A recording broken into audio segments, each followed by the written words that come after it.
So how K drama was a take over all movie market, जहाँ पर बॉलीवुड जैसा बॉलीवुड का भी डाउनफॉल चल रहा है।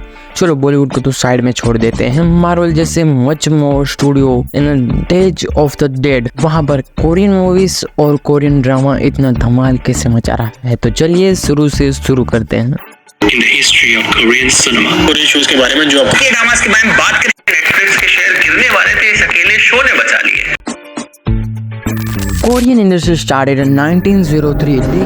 कोरियन ड्रामा यहाँ पर स्टार्ट नहीं होता है। फिर टाइम आता है 1953, यानी साउथ कोरिया और नॉर्थ कोरिया दो देश अलग अलग बन जाते हैं, जहाँ पर नॉर्थ कोरिया की तो तुम बात ही छोड़ दो। और वहाँ पर कुछ साल बाद 1962 में फिल्म इंडस्ट्री पर एक नया नियम लागू होता है कि फिल्म किस तरह की बनेगी और किस तरह की नहीं बनेगी। और तभी वहाँ पर हमें पहला कोरियन ड्रामा दिखाया जाता है, रो प्रिजनर। मेरे हिसाब से मैं सही बोल रहा हूँ, अगर तुम्हें कुछ मिस्टेक लग रहा है तो वो ऊपर लिखा हुआ है, उसके पढ़ लेना। और 1962 में जो नियम लागू हुआ था उसकी हिसाब से कौन सी मूवी बनेगी और कौन सी नहीं बनेगी। Romantic, action, historical but political पर एक भी शब्द नहीं सुना जाएगा।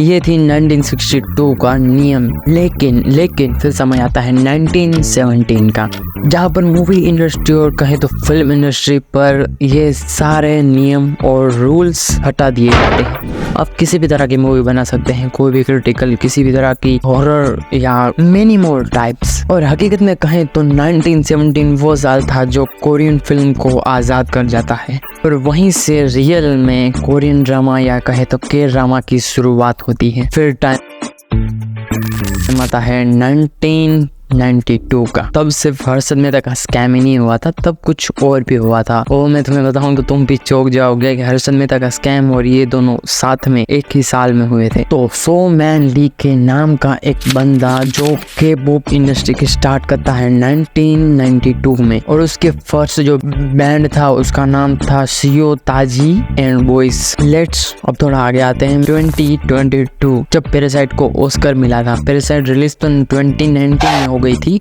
बट उसे ऑस्कर 2020 में मिला था और उसे 4 ऑस्कर्स मिले थे। फिर टाइम आता है 2021, जब स्क्विड गेम रिलीज हुई थी। मैं तुम्हें ये बात बताऊंगा, तुम्हें भी शॉकिंग लगेगा कि जब स्क्विड गेम रिलीज होने वाली थी उससे पहले नेटफ्लिक्स मतलब खत्म ही होने वाला था। जब स्क्विड गेम रिलीज हुई तब नेटफ्लिक्स आसमान को छूने लगा था। मतलब एक सीरीज ने नेटफ्लिक्स को मरने से बचा लिया। तो अब वो मूवी की बात करते हैं, के ड्रामा जो मैं देखता हूँ और मुझे पसंद आई थी। एक स्क्विड गेम हो गई, all of us are dead हो गई, और ऐसी कई सारी सीरीज और मूवी है जो मैंने देखी होगी और मुझे याद भी नहीं होगी। बट अभी ये सोचते हैं कि के ड्रामा इतना पॉपुलर कैसे हो गया ऑल इंडिया में, जैसे के पॉप है और खासकर जो वो गर्ल्स का फेवरेट BTS। तो जो कोरियन इंडस्ट्री है उसकी 94.6% डायरेक्टर वुमेन्स है। तो मेरे को लगता है कि कोरिया वाले ये नहीं समझते कि मर्द भी अच्छा डायरेक्ट कर रहे हैं। मैं करण जौहर तुम्हारी बात नहीं कर रहा हूँ। कोरियन इंडस्ट्री का ऐसा है, वो रिलेटेबल मूवीज बनाते हैं, लाइक जैसे फैमिली हो गई, लव हो गया, या फिर तुम्हारी थिंकिंग हो गई, जो तुम पूरा दिन ओवर थिंक करते हो और वो सोचते हो। उस तरह की मूवी भी हमें कोरियन ड्रामा में दिखाई जाती है। तो कोरियन इंडस्ट्री चड्डी में रहकर और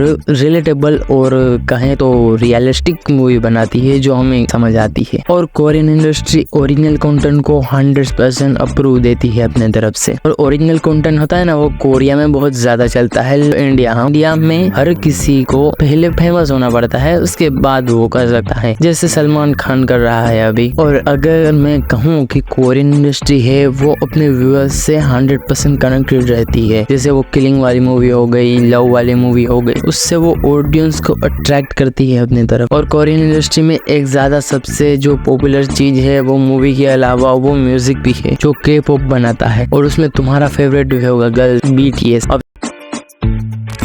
अभी थोड़े समय पहले की बात है, तमिलनाडु से 3 लड़कियां जो 13 साल की थी, वो अपने घर से 14,000 रुपीज लेकर वो अपना घर छोड़ के BTS से मिलने जा रही होती है। बट एक सीरियस बात बताऊं, ना उनका घर के थे उन्हें पता था ये जा रही है, ना किसी और को पता था। बट ये ट्रेन में तो बैठ गई थी लड़कियां, बट उन्हें आगे का सफर नहीं पता था, वो कैसे तय करेंगी। बट चेन्नई में इन तीनों लड़कियों को पकड़ के वापस से तमिलनाडु भेज दिया जाता है। मतलब हम इन 3 लड़कियों का जो एग्जाम्पल है वो ले सकते हैं कि BTS का कितना क्रेज है इंडिया में। हाउ मैं बोल सकता हूँ यार, कैसे? क्या इंडिया में लड़कियां कम हैं? बट नहीं, जो वो 7 लड़के हैं उनसे मिलने के लिए 3 लड़कियां, वो भी 13 साल की है, वो अपने घर छोड़कर जा रही है, अपने घर से 14,000 रुपीज चुरा के जा रही है। और this is a case of one of the case जो मुझे अपने रिसर्च में पता चला है कि दिस वाज वियर्ड। वो 13 साल की ही थी यार। उन्हें आइडिया कैसे आया कि हम BTS से मिलने जाएंगे, बट वो तुमसे मिलेंगे भी, वो भी। और एक केस ये भी आता है कि CBSE बोर्ड है, वो 2 लड़कियों को अपना एग्जाम नहीं देने देती बिकॉज ऑफ उन्होंने इंडियन आर्मी की बेइज्जती की थी। वो भी इसके लिए, तुम्हें पता है, वो one of the cringy army वो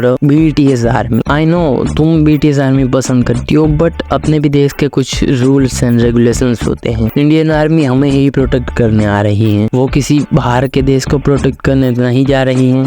be thinking and be mature. अब हम लोग बच्चे नहीं रहे हैं जो इंडिया पर ऐसे जोक बनाएंगे, हंसेंगे। This was our country man. I know हम टॉपिक से भटक चुके हैं, बट ये भी करना ज़रूरी है। तो that for today guys, we will met next video. ये वीडियो तुम्हें कैसा लगा वो कमेंट करो और